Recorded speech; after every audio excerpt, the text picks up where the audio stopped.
The High Council of Interstellar Coordination and Absolutely No Panicking, commonly known as the Council, was usually quite composed. This council had previously labeled the collapse of an entire star system as a minor inconvenience. But today, there was genuine alarm. Emergency meetings were scheduled, documents were prepared, and they even dipped into the emergency tea supply. The source of the turmoil? A small, unremarkable rock circling a rather dull star at the edge of the galaxy, known as Earth and classified as a Class 13 death world. "I'm at a loss," expressed Director P.L. Thimble, a jelly-like entity that resembled a conscious bowl of dessert, as he studied the holographic projection of Earth, which rotated innocently despite causing universal dismay. "It seems harmless. What is that blue area?" "That would be water," responded researcher Gribble Pex, a thin, insect-like creature with twitching antennae. "Entire oceans of it." Plork's entire form wobbled in shock. "Water in its liquid form, just exposed?" "Indeed, and they immerse themselves in it for leisure," Gribble continued, his antennae quivering with the urgency typically reserved for conveying terrifying facts. "Moreover, their land consists of shifting plates of Earth. These humans reside on these constantly moving slabs that can erupt violently." Murmurs of disbelief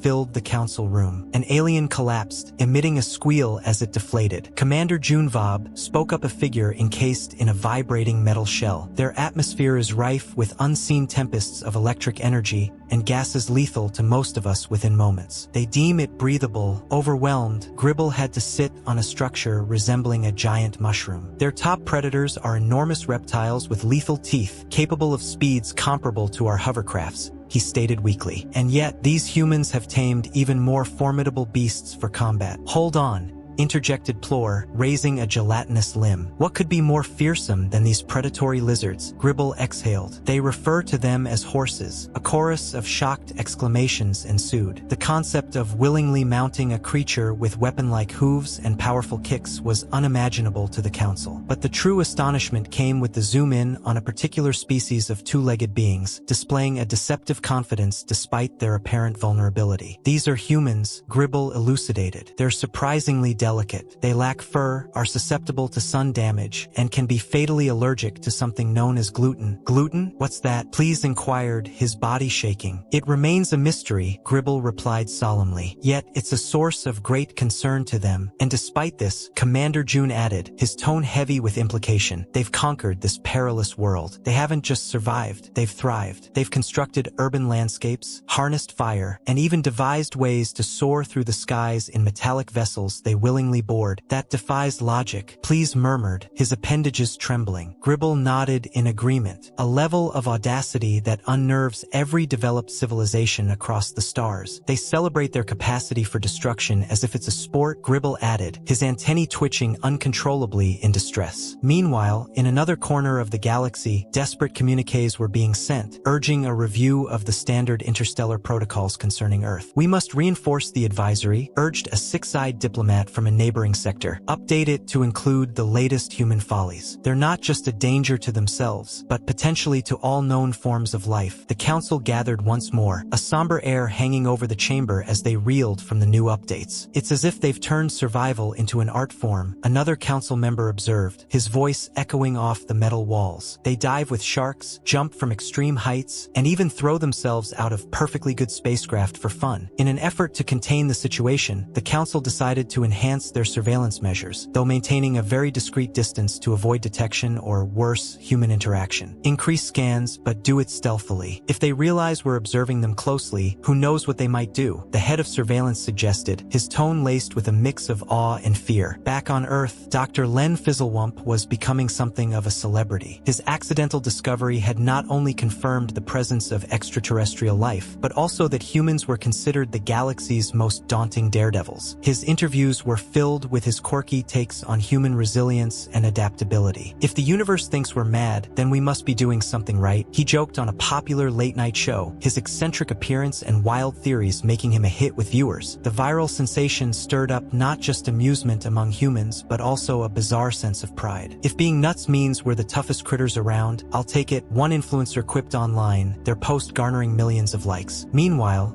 The interstellar community's efforts to stay hidden yet informed only fueled more human curiosity. Amateur astronomers and conspiracy theorists alike began scouring the skies with renewed vigor, eager to spot the elusive watchers. As the hashtag #DareToDeathWorld dominance continued to inspire outrageous human antics, the High Council of Interstellar Coordination and absolutely no panicking was forced to confront a paradox. By attempting to avoid humanity, they had inadvertently made Earth the center of galactic attention, a testament to the unpredictable, wild nature of its inhabitants. The more we try to understand them, the less we seem to. PLK Thimble lamented, his form quivering as another report of human audacity came in, this time involving a group attempting to surf on the molten lava of an active volcano. Resigned to the unpredictable nature of humanity, the Council updated their advisories and prepared for the long haul, their meetings now regularly punctuated with sighs and shakes of multi-limbed heads. The universe might have been vast and mysterious, but Earth, it seemed, was a whole other level of wild, a bizarre and fearsome gem spinning defiantly in the cosmic void. Is it supposed to glow? Len chuckled, shaking his head. Nope, just the way the cheese reflects the light. Totally safe, I promise. Well, safe for humans anyway. Gribble tentatively took a chip, smeared a bit of the cheese on it, and, encouraged by Len's enthusiastic nodding, tasted it. His eyes widened. It's surprisingly pleasant. There you go. Len clapped him on the back, causing the poor researcher to nearly drop his plate. Earth cuisine can be a bit of a thrill ride. As the evening progressed, the delegation witnessed more baffling human customs.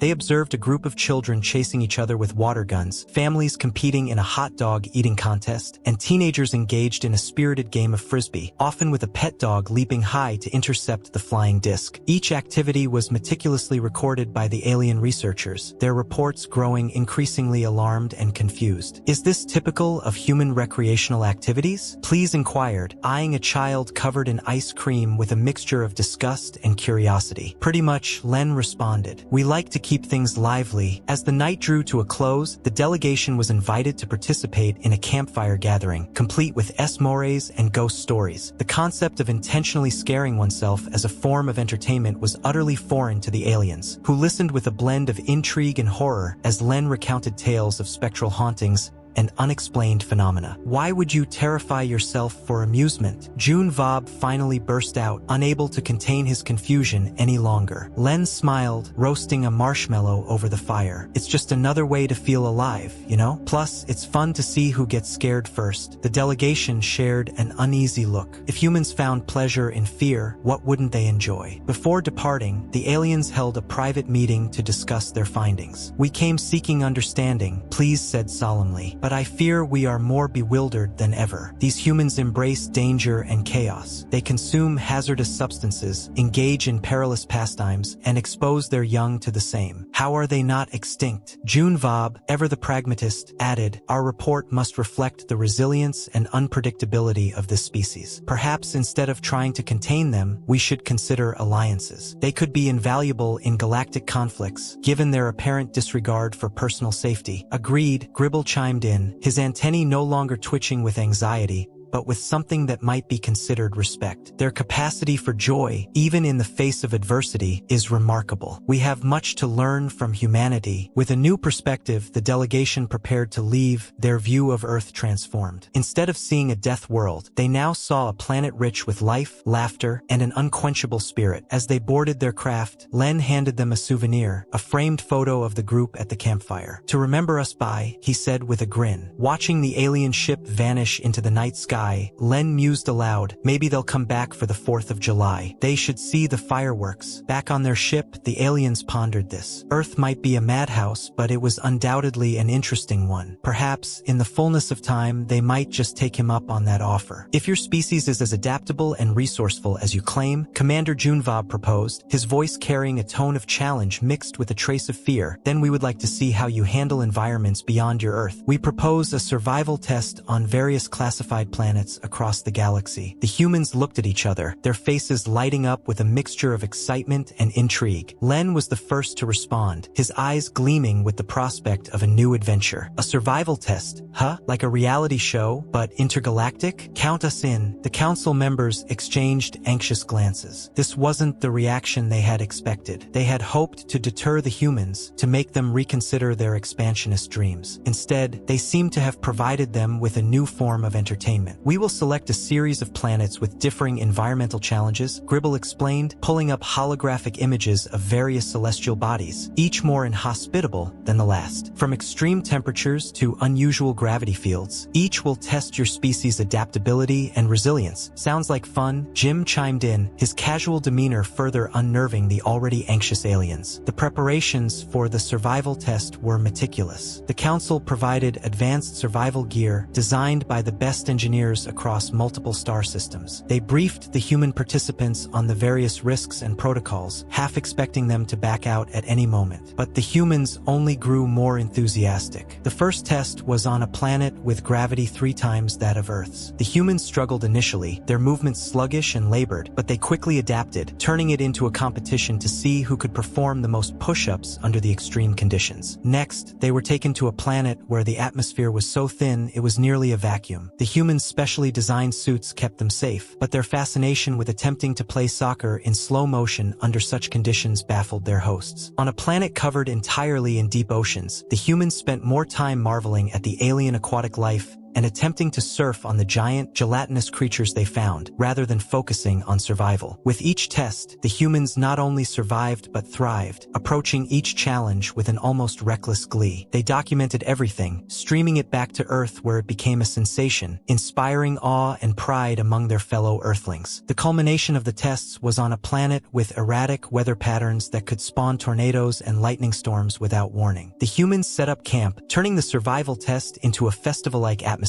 complete with music and barbecued local fauna. Watching this, the alien delegation had to admit defeat. Their attempt to intimidate humanity into reconsidering their interstellar aspirations had backfired spectacularly. Instead of discouraging them, they had emboldened them, proving that humans could find joy and opportunity in even the most dangerous of circumstances. The Council convened once more, this time with a new understanding. "Perhaps," Please suggested, his voice a mix of resignation and newfound respect, "instead of trying to contain them, we should embrace them as allies. Their creativity and resilience could be invaluable assets." "Agreed," June Vob conceded. "Let us extend an invitation for further collaboration rather than competition." And so, the High Council of Interstellar Coordination and Absolutely No Panicking, through their attempt to test humanity, discovered a potential new ally in the unpredictable but undeniably vibrant humans. They had not only survived but had taught the galaxy a valuable lesson about the power of adaptability and the infectious nature of human enthusiasm. Instead, they're treating it like a weekend camping trip. As the final embers of the firestorm simulation died down and the ground ceased its trembling, the humans emerged from their patchwork shelter, cheering and slapping each other on the back. Brenda, holding a cup of the makeshift lemonade, raised her glass in a toast. To Earth, she declared, the toughest training ground in the galaxy. The aliens, observing from their command center, were at a loss. The simulations, designed to push the humans to their limits,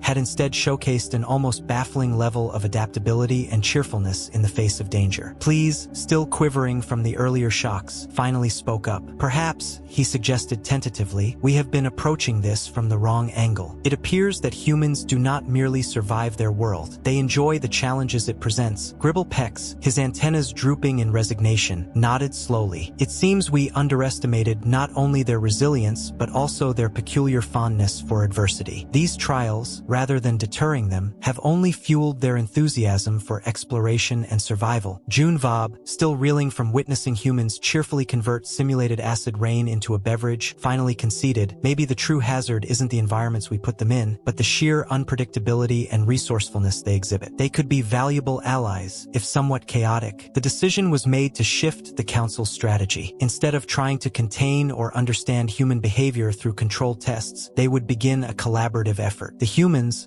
for their part, were eager to share their survival techniques and learn about alien technologies and cultures. As the project transitioned from survival tests to mutual exchange, Brenda and her fellow participants were among the first to sign up for the Intergalactic Exchange Program. The Galactic Council set up workshops and joint missions, allowing humans and aliens to work side by side, tackling challenges that ranged from engineering feats to environmental conservation efforts across the galaxy. The interstellar community slowly began to appreciate the unique qualities humans humans brought to the table: their creativity, tenacity, and, perhaps most importantly, their ability to find joy in adversity. Meanwhile, humans relished the opportunity to explore new worlds and face new challenges, their appetite for adventure as boundless as the universe itself. As the sun set over the Nebraska warehouse, now repurposed as a training ground for intergalactic exploration, Len Fizzlewump looked around at the gathering of humans and aliens. Who would have thought, he mused aloud, that our knack for turning tough situations into parties would be our ticket to the stars? Brenda, sipping her lemonade, smiled. I always said Earth was just prepping us for the big leagues. Turns out we were right. Together, they looked up at the stars, the vast and once daunting cosmos now feeling just a bit more like home. This conclusion to humanity's saga within the galactic community encapsulated their unpredictable essence and indomitable spirit perfectly. The hairless ape conundrum became a foundational text in interstellar studies, reshaping how advanced civilizations perceived the quirky, irrepressible species from Earth. The idea that humans were not a menace, but rather a marvel of flexibility and resourcefulness, began to take root across star systems. The galactic community's initial apprehension gave way to a bemused acceptance and, eventually, eager collaboration. Seminars were held, teaching alien species how to harness human ingenuity without causing intergalactic incidents. The lessons learned from humanity's integration were profound. Galactic architects began incorporating human-style improvisation into their designs, creating structures that were not only more resilient but also uniquely adaptable to the unpredictable nature of the cosmos. Disaster response teams across various planets started training in human-style crisis management, blending rigorous planning with the ability to make split-second decisions based on limited resources. Meanwhile, humans, true to their nature, reveled in their new roles as cosmic problem solvers. They hosted interstellar workshops on creative survival techniques, which became wildly popular, often ending with impromptu celebrations that introduced aliens to human customs like barbecues and karaoke nights. Despite their growing acceptance, there were still moments of cultural clash and misunderstanding. Yet, even these incidents were met with a typically human response: humor, negotiation, and an ever-present offer to patch things up, usually with literal or figurative duct tape. As Earth continued to thrive under its designation as a Class 13 death world, the term itself evolved within galactic parlance to signify not danger, but resilience and daring, the hallmarks of humanity. Earth became a symbol of survival against all odds, a tourist destination for those alien thrill-seekers curious enough to experience its chaotic charm firsthand. The Council, once fearful of human unpredictability, now sought their counsel on critical issues. From terraforming projects to diplomatic relations, humans were at the forefront, always ready with a toolkit and a grin, embodying a new motto that spread through the galaxy: if you can't solve it, you're not using enough duct tape. This acceptance and integration into the galactic fold did not erase the challenges or conflicts that arose from such a diverse mingling of species and cultures. However, it did prove one universal truth: underestimating humans was a mistake. Their blend of tenacity, creativity, and a touch of madness was not a flaw but a feature, a testament to the power of viewing the universe not as a place of barriers but as a playground of possibilities. Humanity's journey from feared anomaly to celebrated ally was a story that resonated across the cosmos, a narrative of overcoming adversity through sheer will and wit. And in this grand tapestry of interstellar civilization, Earth's emissaries stood out as a reminder that sometimes the best way to face a complex universe is with simple tools and a fearless heart.